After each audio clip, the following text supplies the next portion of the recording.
আজ ৯ জানুয়ারি ১৯৯৮, ২৪শে পৌষ শুক্রবার। প্রথমেই কোরআন থেকে তিলওয়াত। বেলা ৩টা ১৫ অনুষ্ঠিত হচ্ছে কিয়ামত এই কিয়ামত। শ্রেষ্ঠাংশে সালমান শাহ, মৌসুমী ও আরো অনেকে। রাত ৮:৩০টার সংবাদের পর প্রচারিত হচ্ছে ম্যাগাজিন অনুষ্ঠান ইত্যাদি। রাজু রাজু কি চাই? রাজু নামাজ পড়ে ফিরে নাই? ফিরছিল, আবার কই জানি গেছে। খবর না শেষ? খবর দেওয়া বাকি আছে। বিকাল ৩টায় সিনেমা আছে। শ্রেষ্ঠাংশে সালমান শাহ, মৌসুমী। তোমার ব্যাটারিতে চার্জ আছে? আমার ব্যাটারিতে চার্জ আছে, কেউ দেউক না দেউক আমি ব্যাটারি চার্জে রাখি। আব্বা দেখি খবর আছে, যাও। আয়সা বইল আসুন না। ভাইয়া এইটা রেন্টার লগে বাইদা দাও, পাওয়ার আইবো, জিরজির কমে যাইবো। আজাইরা ঢাকনা লইছে, যা।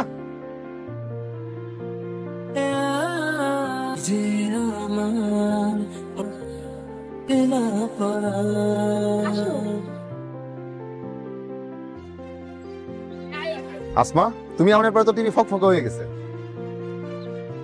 এই জন্যই তো তুমি আমার এত তো আজ করো শিপন ভাই। এখন সালমান সাহেব, আমি আগেও দেখছি নায়ক যেমন নায়িকারে বাঁচাইলো, তুমি আমারে বাঁচাইবা? কি কও তুমি? আমি নিজে মরে যাবো, তাও তোমার বাঁচাবো। বাবা, এত ভালোবাসা। এটা তো সিনেমা। সিনেমায় যদি নায়ক নায়িকারে এত ভালোবাসে, বাস্তবে এই নায়ক নায়িকারে কতটুকু ভালোবাসবো বুঝো। রাইতে আয় দিব, ভালো ভালো অনুষ্ঠান আছে। আরে ফাইট শুরু হয়ে গেছে। তোমার চুলগুলো বলবো আসমা, রাজু, ওই তোরা খাইতে আয়, খাই আমার একটু উদ্ধার কর। ভাত খাই নে। এই তো কত কিছুই আছে, মাছ আছে, পোস্ত আছে, বাজি আছে, সবই আছে। যাওয়ার হলে এখনই বলো না, কিন্তু যাওয়া হবো না। কিনিবা বলতে দাও। আমো শিপন মেগো বাড়িতে আজকে ইত্যাদি দেখাইবে। এত রাখতে যাবি? ঠিক আছে, তোর নিয়ে যাবো, সমস্যা নেই। আগে খাওয়া শেষ কর। এখন তো লেখাপড়া টাইম, লেখাপড়া ঠিকঠাক করো। আর শিবনও খুঁজছে একটা দোকান, একটা টেলিভিশন আছে, আমার মাথা সব খারাপ করতেছে। জানার দরকার নাই, সামনে পরীক্ষা। মা একটা দিন তো দে। আচ্ছা ঠিক আছে, বুঝাইতে দাও, এত আজকারা দিও না। তাড়াতাড়ি আসবি। আর তুই পড়াশোনাটা ঠিক মতো করিস, এইবার যদি পরীক্ষায় খারাপ করো তাহলে তোর বিয়া দিয়ে দিবি। দিয়ে দেবে তাই তো আলি তেল দেবো।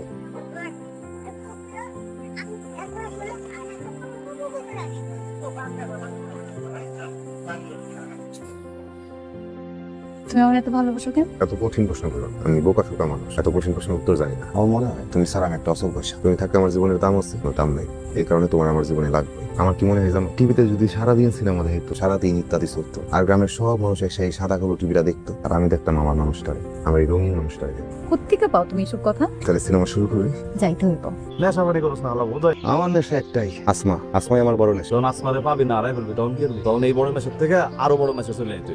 একটা কাম করলে কেমন হয়, ঠান্ডার মধ্যে তলে একদিন সিডি ছুটি আনি, একবার একটু হিন্দি সিনেমা দেখলাম আমরা, আর ভোরবেলা সময় চলে গেলে ইংলিশ সিনেমা আছে, তাহলে একটু গোপনে দেখলাম। পাগলে পাইছে আমাদের মানুষের দাম মনে অবশ্য সিডি আনলে কিন্তু আমার সাথে লাভ তৈরি বেশি। সিডি সিনেমা কি আমরা দুজন একলা দেখবো? সারা গ্রামের মানুষ দেখবো না। গ্রামের এত এত মানুষের ভিড়ে একটা বিশেষ মানুষ হইব। আসমা একদম সময় মতো সময় লাগবে।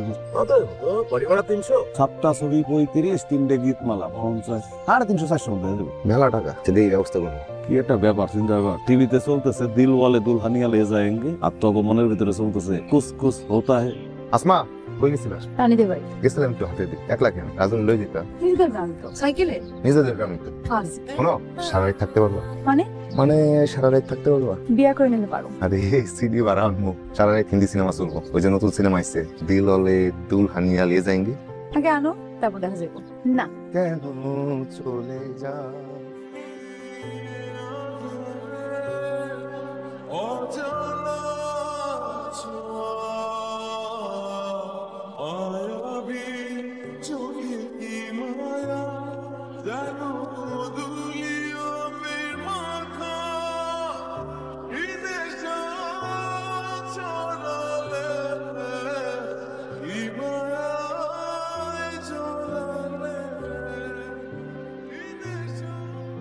আমি তোমার সরিষা ফুলের মতো ভালোবাসি।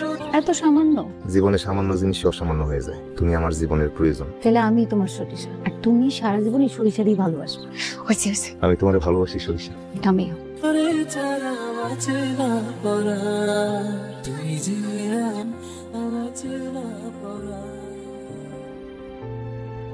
ঠিক আছে দেখতে এলে। আমি তোমার নিয়ে কি কি জানি স্বপ্ন দেখি। আমি তো তোমার নিয়ে স্বপ্ন দেখি। গতকাল কি স্বপ্ন দেখছি? মিটের রসগোল্লা খাইতেছি। কি কি জানো স্বপ্ন দেখি? কি দেখো? ওইটা তো ভালোবাসা। আমাকে ভালোবাসা যদি আমাকে পরিবার না মানে, মানবো না কেন? আমার মনে হয় না একই গ্রামের মধ্যে আমারে আব্বা বিয়া দিব। বাপ মায়ের সন্তানের ভালো চাই, তারা যেন ভালো থাকে, আমরা ভালো থাকি। সেটা অবশ্য ঠিক, কিন্তু আমি কিন্তু তোমার ছেড়ে বাঁচব না। আমিও, আমার কথা একটাই, আমি কিন্তু তোমার ছাড়বো না। এত রাতে পুকুর ঘাটে কেডা? এই কেডা তোমরা? পুকুর ঘাটে কেডা? এই কথা কথা থাকে। শিবপুর্ণা তোর এখানে কি? ওই শিবপুর্ণার সাথে এখানে কি? আমাদের মান ইজ্জত তুই কিছুই রাখলি না, মজা দেখাই ভাই আমার সাথে। বড় ভাই, আপনার মায়া তো আমাদের মান সম্মান ইজ্জত কিছুই রাখলো না। ওই বাড়ির পোলা ওই শিবপুর্ণার সাথে তার কি সম্পর্ক? তুমি আমার মায়ের নামে কি কইতেছ? রাত বলে তো কিচ্ছু কই নাই। আমি রাতের বেলা পুকুর পাড়ে গেছিলাম, কাছে গিয়া টর্চ লাইট মাইরা দেখি মায়া আর ওই যে আমাদের চিরশত্রু শিবন। আমি কইতে পারতেছি না, জিব্বা আমার আটকে যাইতেছে। এই আশকারা দিয়ে দিয়ে মাথায় তুলছো, আগে প্রেম করে বাবা বেড়ায়। আমি তো আশকারা দিয়ে মাথায় উঠাইছি, বেশি যা প্রেম কর ঘুরে বেড়া, মাইয়ারে কইতে পারো না? তাদের সাথে আমাদের জমা জমি নিয়ে দীর্ঘদিনের শত্রুতা, মামলা করছি। আর তার লোকে প্রেম করতেছে না, সে কি চায়? কি চাইছে? আমাদের চোখে মুখে কি চুনকালি মাখাতে চায়? আজকের থেকে ওই শিবনের বাড়ি যাওয়া বন্ধ। ভাই তোমার মন খারাপ তাই না? তোমার মন খারাপ থাকলে আমার একটুও ভালো লাগে না। আসমা করে তো ঘরে তালা দিয়ে দিচ্ছে। আসমা তো আমাকে বাড়িতে টিভি দেখতে আইবো না। তুমি চিন্তা করো না, আল্লাহ চাইলে সব ঠিক হয়ে যাবে। পোলাপান প্রেম করলে সবার আগে টের পায় কারা জানো? বাপ মায়। কেন পায় না কত? কেন? কারণ তারা চায় পোলাপান ভালো থাকুক। আমরা তো আনন্দ আছি, তাহলে তাদের সমস্যা কি? আবার তারাই কয় আমরা গোলাগনের ভালো চাই, এটা কোনো কথা? ঠিক আছে, এটা কোনো কথা নয়, কিন্তু এই কথার উপর বসে থাকলে তো হবো না। মানে এসব কথা না পেছে বুদ্ধি বের কর, কেমনে প্রেমটা টিকে রাখা যায়। আমারও তো মাথায় তেমন কিছু আইতেছে। সিটি পাঠাবি? সিটি বউ সামো কেমনে? তোর কপালটা তো ভালো, প্রেমিকের একটা ছোট ভাই আছে, রাজুরে দিয়ে পাঠাবি সিটি। তুই প্রেম করস কই? আমরা তো জানাইলি না। বললাম কোথায় আমার কপালটা ভালো না, একটা ছোট ভাই থাকবে। যে মেয়ের একাল ছোট ভাই আছে, ওই মেয়ের সাথে প্রেম করবি। হাই রাজু, কই যাচ্ছিলি? দোকানে গেছিলাম তো, সিনেমার দোকানে। রাতে কি কিছু না দেখি? আর কিছু না বাবা। দে না এটা করে কেন? আসমা এই গায় প্রিয় আসমা, আচ্ছা, এত ঘটনা ঘটে গেল, লজ্জা করে রাত 20 পর্যন্ত হয়ে গেল। আমি বললাম, তারপরও গোপনে গোপনে এই চিঠি বাপমার কথা সুনকালি ফেলাই দিই। কি শুনে তোর বড় করছিলাম, এই জন্য তোর বড় করছি। গ্রামে মান সবাই থাকলো, রাস্তাঘাটে যেখানে সেখানে মানুষজন কথা বলতে তোরে নিয়ে। আব্বা তুমি বিশ্বাস করো, সেই দিনের পর থেকে আমি এগুলো নিয়ে কিছুই জানি না আব্বা। জানিস তাই চিঠি করতে কাজ তোরে আমি শেষবারের মতো বলতেছি, আর কোনোদিন ওই ছেলের সাথে তুই কথা বলিস বা তোরে দেখা যায়, তোরে যেমন জন্ম দিছি তেমন কলা কাইটে পূজা করতে পারবো। আল্লাহ করে আপনি এখন একটা ব্যবস্থা করবেন। থাকে তো দেও ম্যাচ, আমার যখন কথা দিছে তবু একটা ব্যবস্থা করবে। হারাইস না অবস্থাটা যদি হতে পারে, তোদের সাইডে যেতে আমার খুব কষ্ট হইতেছে। আবার তুই একটু বুঝাইস, আল্লাহ ভরসা।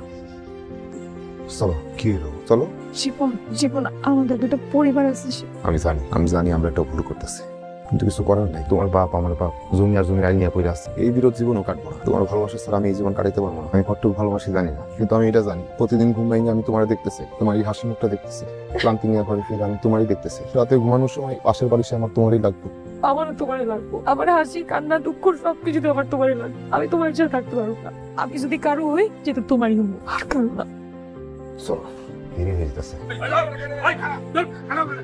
কত বড় পরিচয় তোর? আচ্ছা আচ্ছা আচ্ছা, তোর পয়দা করছিস, তুই কি করবি আমি জানি? ওই দিন তোর আমি ছেড়ে দিছি না, আজ তোর আমি ছাড়তেছি না। চল, তোর পরে আমি খবর পাঠাইছি। মানুষের পোলালে মানুষের গর্ব করে, আর আমার সে কুলাঙ্গার পোলা। হয়েছে কত বড় কলজা, চাঁদের দিকে হাত বাড়ায়। আমার পোলা ভাঙুন না। হ্যাঁ, তোমার পোলা এখন পুরো লেলে দিছো। আমার পোলা লেলাই দিছি মানে করে ফয়সা লইব। এর আগে তোমার পোলা আমার হাজিদের ডিস্টার্ব করে নাই, লেলে দিছি না, আমি ধরে দিছি না, হাতে ধরে দিছি। এটাই তোমার বিচার, এটাই তোমার রায় হইতে পারে। আমার পোলায় দরকারে কালকে সকালে আমি শহরে পাঠাই দেবো, আর আমার মান সম্বন্ধে তোমরা সিরিমিনি খেলছো, এটার বিচার কি হইবে সেটা কও। কাকা, বিচার তো সোজা, আলাদা আলাদা বিচারের তো কোনো দরকার নেই। দুজনে এক লগে প্রেম করে, দুজনে বিয়ে দিয়ে দেন, শেষ। তো দুজনের পছন্দ করে, তাইলে আমরা মুরব্বীদের কথা বলতেছি না, এর মধ্যে বাবা ঢুকাই দিলা। আর যদি তা না পারো, এখান থেকে চলে যাও। এই খুনি যখন স্বীকার করছে তোমার ছেলেকে শহরে পাঠাই দিবে, গ্রাম ছাড়া করবে, আমি এই বিচার মাইনে নিলাম। লঙ্গার পোলা আমার আর কত শুরু করবি? এই তোমার ভাই করে দাও। সাবধানে যাস বাবা, শহরে গিয়া দেখাশোনা চলিস। তোর মামা যে অফিসে চাকরির কথা কইছে, আল্লাহ চায় যদি চাকরিটা হয়, মনোযোগ দিয়ে করিস। কি করবি? সব কপালের ফের। একটু দেখাশোনা ভালোভাবে থাকিস বাবা। ঠিকঠাক ঘুমাইও, নিজের যত্ন নিও। আমি কিন্তু তোমার ছাড়া ভালো নাই। তোমার এক নজর দেখার জন্য মনটা ছটফট করতেছে। তাই তোমার আর বেশি দিন অপেক্ষা করতে হইব না। গত 2 মাসের বেতন পাইছি, আমাদের থাকার জন্য একটা জায়গাও দেখছি। এইবার আর কেউ আমাকে দুইজনের মধ্যে বাধা হয়ে দাঁড়াইতে পারবো না। তুমি শুধু একটু সাহস করে নবগ্রাম বাজারে আসবা, আমি যাইয়া তোমার নিয়ে আসবো। আর আমারে কবে আসতে পারবা সেটা চিঠির মাধ্যমে জানাই। আমি কিন্তু তোমার ছাড়া বাঁচুন বাঁচবো। তোমার চিঠির অপেক্ষায় থাকলাম। প্রিয়, তোমার শিপন। সুখ যে দুঃখ লোকায়নেতে মন কাটে না, ওরে খানা করে বল বাঁচি কি করে বলো আছি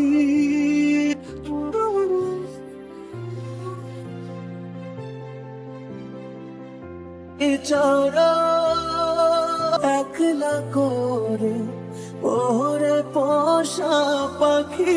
কতদিন পার হয়ে গেল, এখন কোনো সিটি আসলো না। আসমা কি আমারে ভুলে গেল? এমনটা তো হওয়ার কথা না। আসমা তো আমার কথা দিছিল সে আমারে ছাড়া অন্য কারো হইব না, আমি আসমারে ছাড়া বাঁচব না।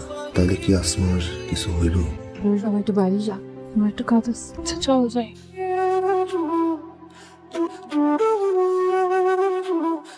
ওয়ালাইকুম সালাম ভাই। অবস্থা কিন্তু খুব ভালো মনে হইতেছে। এই যে শিপুর না পোলাটা, এটা ভালো না, বেদব পোলা। হ্যাঁ, গ্রামে আসেনি, একটু তাড়াতাড়ি বিয়ের কাম শেষ করতে হবে। না চলে আসমা আপা, তোমরা সবাই কই? তোমরা কে কোথায় আছো? তাড়াতাড়ি আসো, আসমা আপা বিষ খাইছে। মানে কি কয় বিষ খাইছে? কি হচ্ছে? একলা করে পোষা পাখি শূন্য বুকে এখন আমি কি করে বলবো আছি।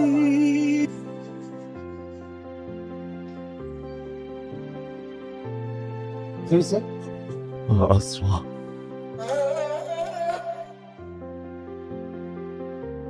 কোচ সুখ যে নিরুদ্দেশ আমি যে দিশে ভালোবাসায় জান একলা একা এই আমি কিন্তু তোমার ছেড়ে বাঁচব না। আমিও, আমার কথা একটাই, আমি কিন্তু তোমার ছাড়ব না। রাতে ঘুমানোর সময় পাশের বালিশে আমার তোমারই লাগবে। আমার তোমারই লাগবে, আমার হাসি কান্না দুঃখ সবকিছু আমার তোমারই লাগবে। আমি তোমার সাথে থাকতে পারবো না। ছিল আপনজন এমন কেন করলে বিধি আমার চেয়ে হইল রে আপন